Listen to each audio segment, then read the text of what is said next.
Hi there. Thank you very much for playing The Beginner's Guide. My name is Davey Wreden. I wrote the Stanley Parable, and while that game tells a pretty absurd story, today I'm going to tell you about a series of events that happened between 2008 and 2011. We're going to look at the games made by a friend of mine named Coda. Now, these games mean a lot to me. I met Coda in early 2009 at a time when I was really struggling with some personal stuff, and his work pointed me in a very powerful direction. I found it to be a good reference point for the kinds of creative works that I wanted to make. So just to start you off, this is, I think, the first game he ever made. It's a level for Counter-Strike. You can walk around here, by the way. And mostly it's just Coda learning the basics of building a 3D environment. But what I like is that even though he starts from the simple aesthetic of a desert town, he then scatters these colorful abstract blobs and impossible floating crates around the level. And of course, it destroys the illusion that this actually is a desert town, and instead this level becomes a kind of calling card from its creator. It's like a reminder that this video game was constructed by a real person. And it kind of makes you wonder, what was going through his head as he was building this? This is what I like about all of Coda's games. I mean, not that they're all fascinating as games, but that they are all going to give us access to their creator. I want us to see past the games themselves. I want to get to know who this human being really is. And that's exactly what we're going to do here. So, it's 2008, Coda starts making these games, and he never releases any of them. He doesn't put them onto the internet, he just makes them and then immediately abandons them, and they sit on his computer forever. And I think he really understood this image of himself as a recluse. At one point, he jokingly renamed his computer's recycling bin to Important Games Folder. So, this was just how he worked. He tended to crank them out one after the other without even really pausing to try to understand what he had just made, until suddenly one day, he just stopped. In 2011, that was it. He made his last game, and then he hasn't made another one since. And that's why I've taken this opportunity to gather all of his work together, is because I find his games powerful and interesting, and I'd like this collection to reach him, to maybe encourage him to start creating again. And if the people like you who play this also happen to find his work interesting, then I'm sure it'll just send that much stronger of a message of encouragement to Coda. So thanks for joining me on this. If you have a particular interpretation that I haven't mentioned here, or if you just need to get in touch, you can email me at daveywreden@gmail.com. Okay, that's about it for introduction. Let's take a look at Coda's first proper game. As each game is loading, I'll show you the date that it was completed. This first one was made in November 2008.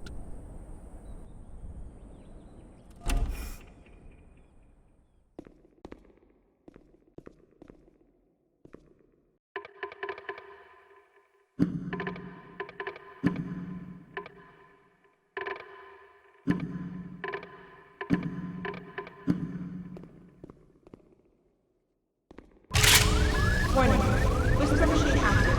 Shift to structure imminent. This game is called Escape from Whisper, and it's one of the more generic games you'll see from Coda.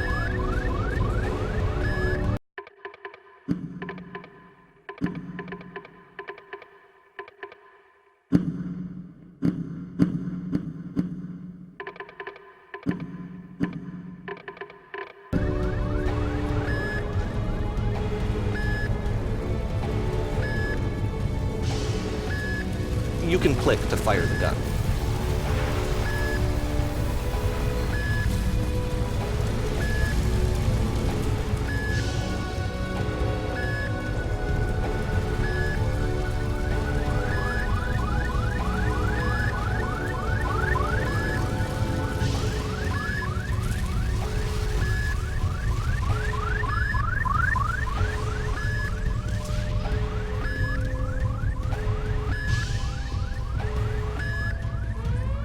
Security call breached. Hostile alien life form inbound. It kinda looks like this game was abandoned mid-development.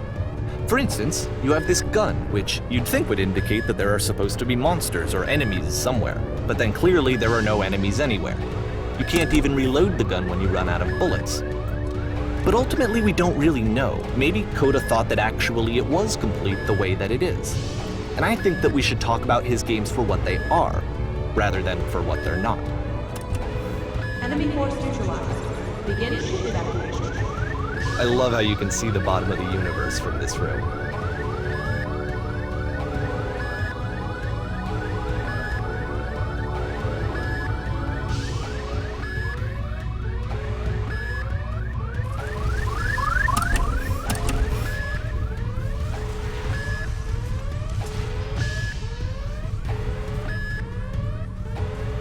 Apparently, this space station has a labyrinth on it. Sure, I don't know. There's really no reason for it that I've ever been able to discern, so in the interest of time, I'm just gonna skip you on past it.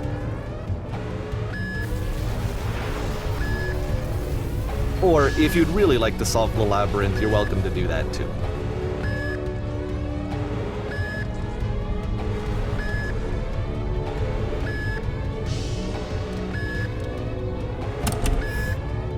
Okay, this is the part that's interesting. The game has this narrative about the whisper machine and how it has to be turned off, and then you get to the engine room.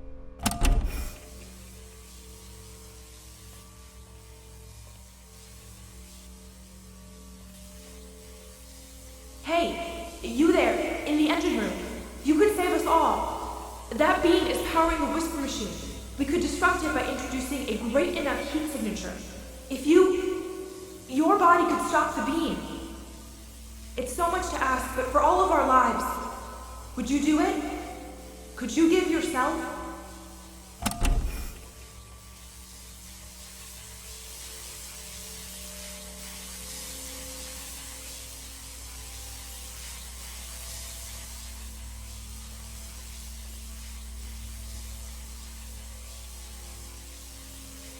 This is not a branching point, unfortunately. The only option is to step into the beam.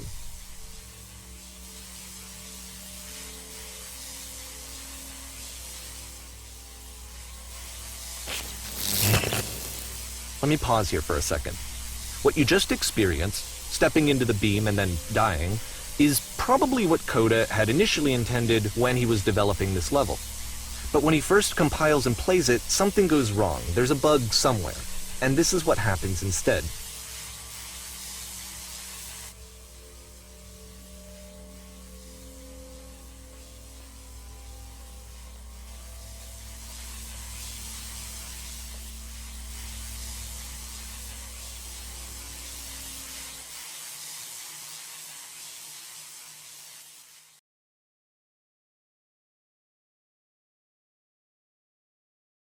The beam causes you to start floating.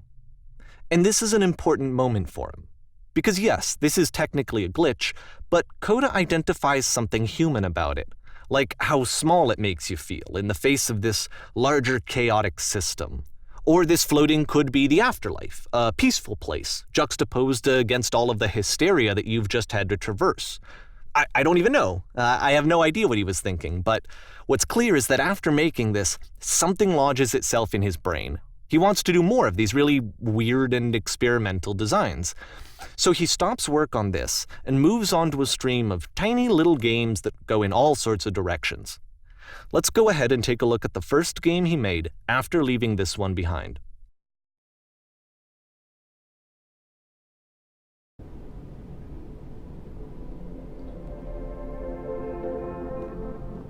Yep, in this game you can only walk backwards.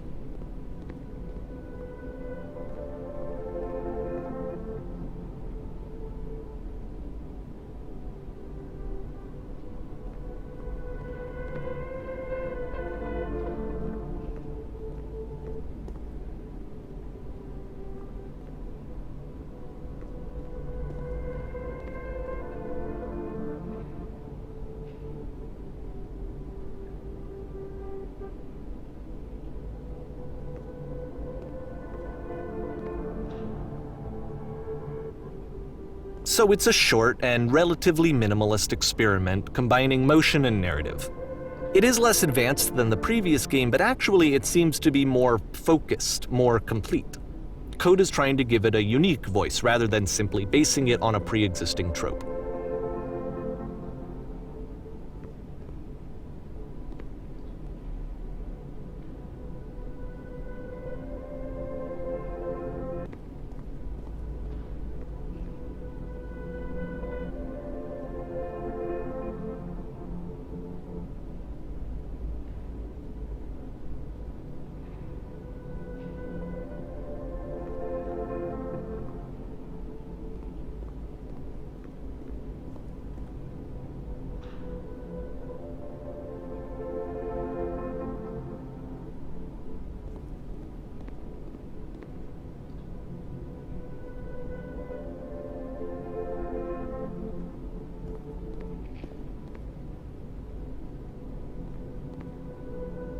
It's a short little thought, it says what it wants to say, and then it ends.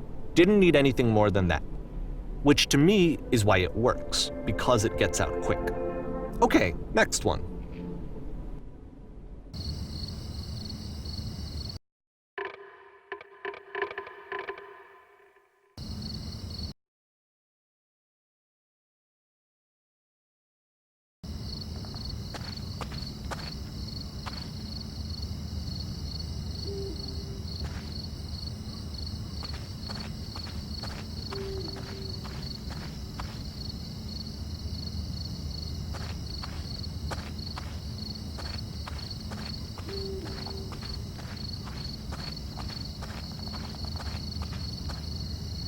And that's it. Okay, the meaning of this game won't be clear just yet. Please be patient with me for a few more games, and I promise you'll see what makes it interesting.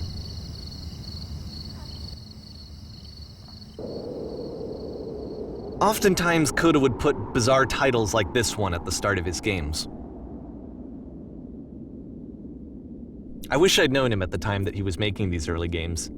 He would really only talk to me about his work as he was making it. Once he stopped work on a game, that was it. It was dead to him. And I don't agree with that at all, but what are you gonna do?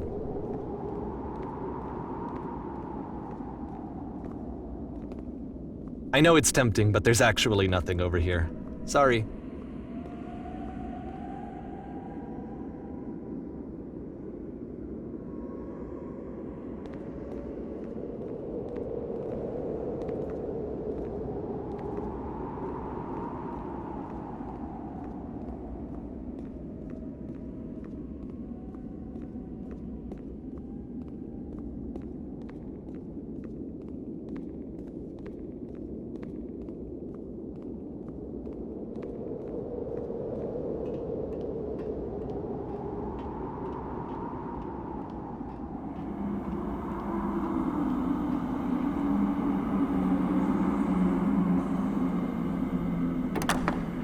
Once you've been slowed to an absolute crawl, the door at the top of the stairs opens.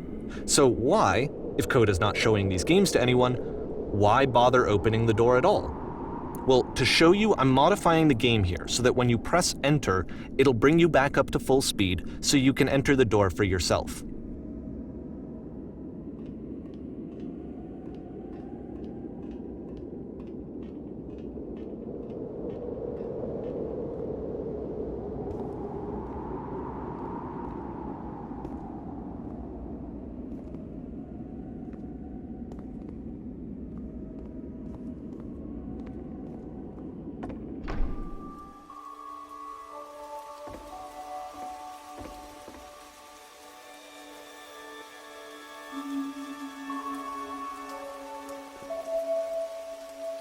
A room that's warm and nice and filled with little ideas for games.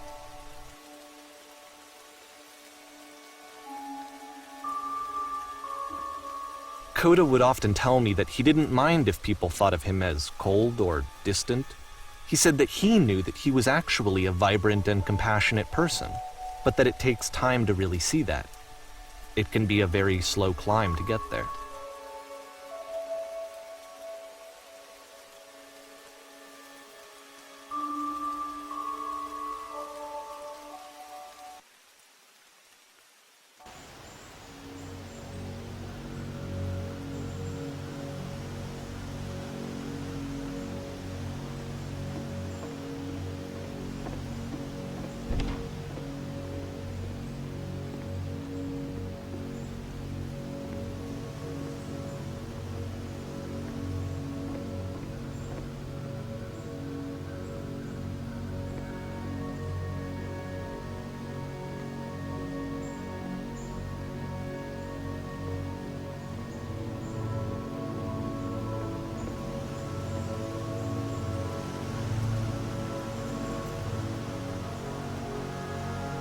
Well, this is new for Coda. It's an actual puzzle.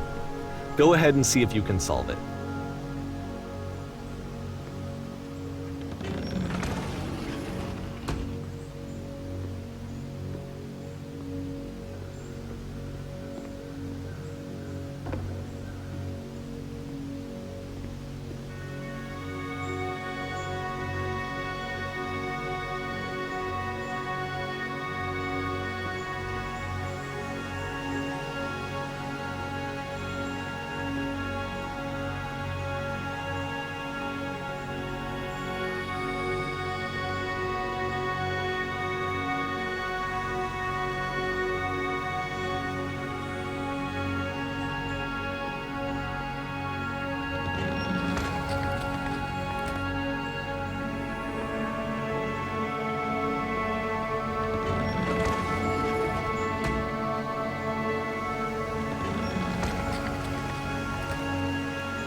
don't forget that solution, because we're going to see this puzzle again soon.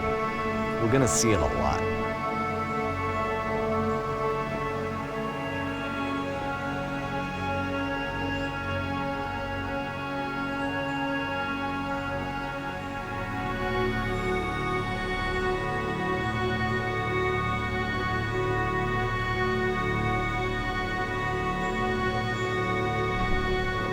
So that seems to be it, right? You walk down a corridor, you solve a puzzle, you get to the end. Simple enough. All right, now I'm going to modify the game again so that when you press enter, it'll remove all of the walls from this room.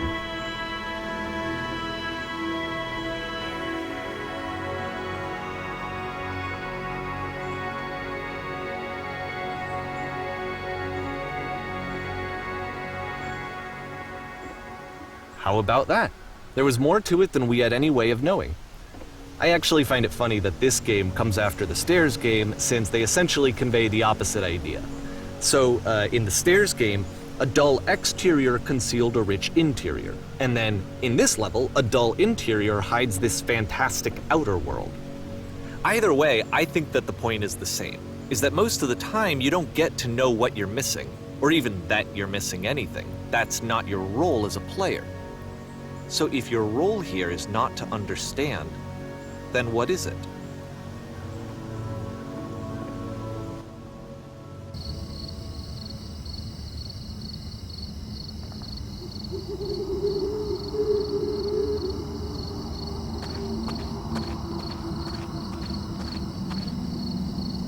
Aha! So this, combined with the entering game from earlier, tells us that Coda believes his games are connected somehow. It could even be that the stairs game and the puzzle game are literally connected in between this and the entering game. There's a bigger picture that all of his games are meant to play a role in, some larger meaning that we won't be able to grasp until we've seen all of them. And once we have, we can step back and start to understand what exactly that bigger picture is.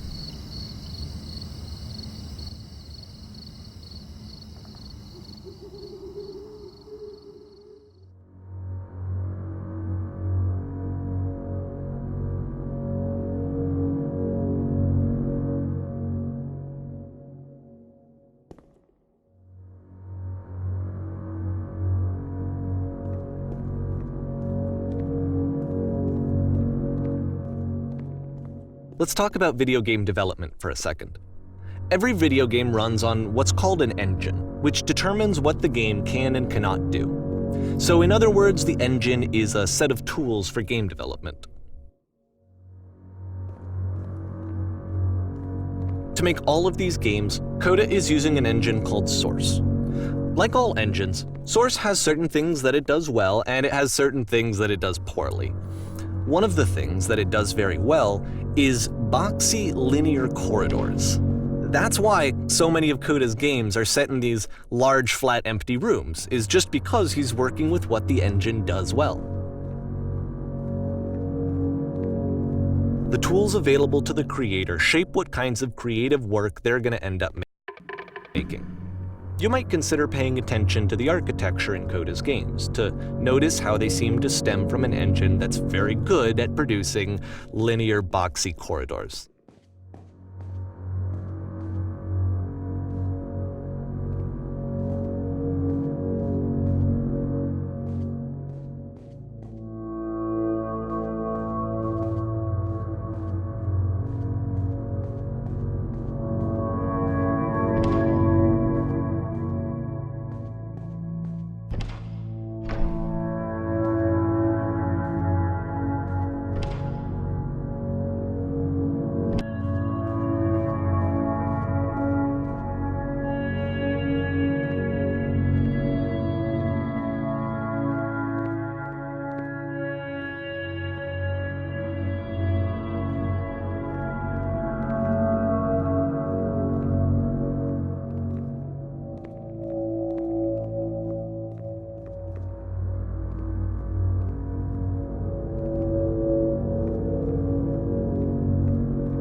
This prison, funny enough, in Coda's original design, the doors stayed shut for a full hour before letting you go. If you don't mind, I think we're gonna skip that.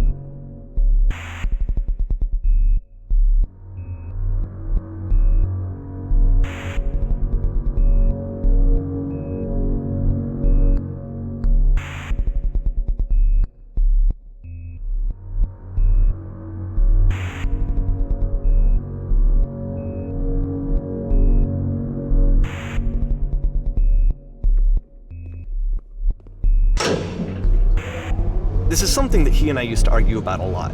You know, whether a game ought to actually be playable, whether it means anything if no one can get through it.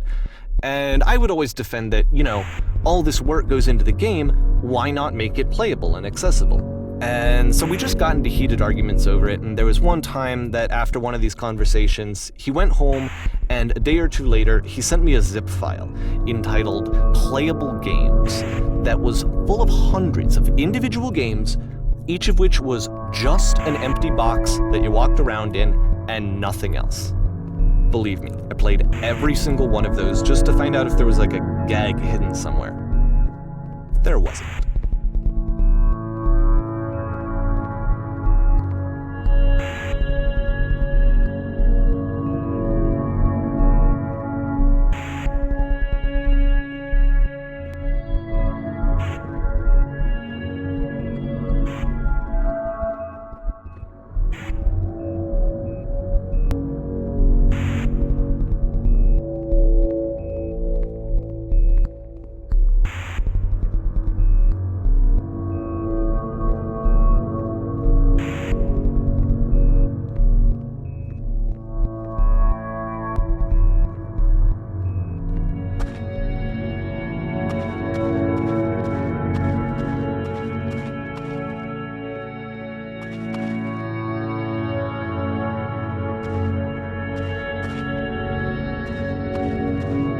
It's the puzzle again, with the exact same solution as the last time.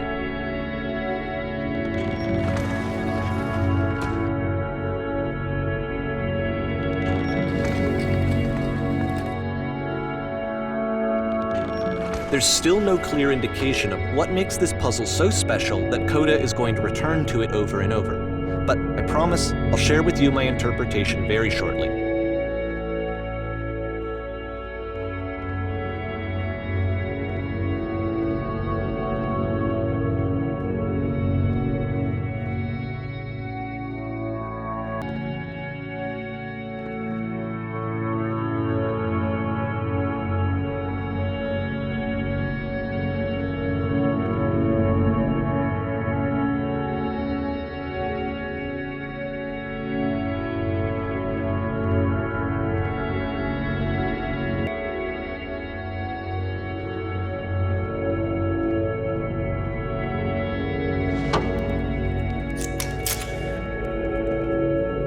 Here, Coda begins using a kind of dialogue system that he fashioned out of the engine's chat capabilities. Use the 1, 2, 3 buttons on your keyboard to respond.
And so we make one last descent down to the final floor of the level.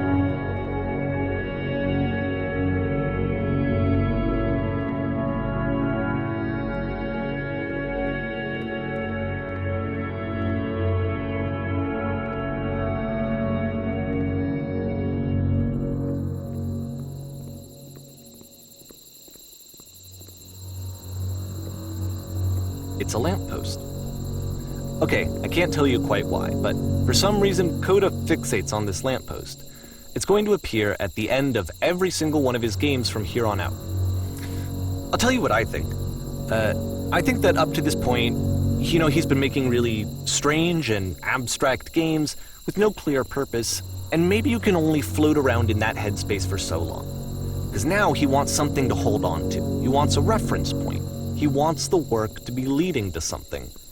He wants a destination, which is what this lamppost is. It's a destination. We're going to see it in the work as well. His games are just going to become a lot more cohesive, a lot more fully developed, with more of a clear idea behind them.